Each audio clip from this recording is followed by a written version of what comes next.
Hyundai Accent front shocks. Ito na yung pagsira na o palitin na. Ito na yung ano niya, features na ngayon. O yan, kayang kaya na i-push. Ayan, o. Yan, ito yung isa.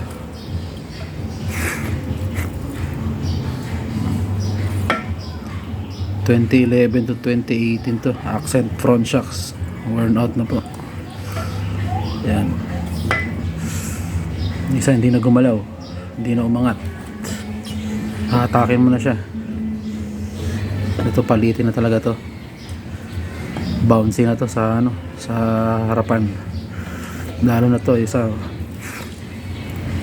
Ang bilis na ng play niya. Oh.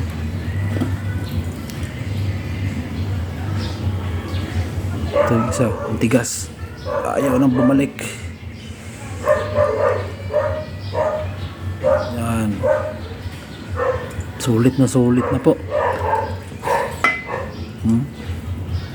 Kayang kaya na yung manual push na lang siya. For junk shop na lang po ito. Hindi na pwedeng maibenta. Oh. Ito hihilayan pa. Ito isa. Ang bilis na nung ano, palbog niya. Okay.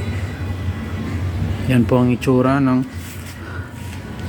sulit na Accent front shocks.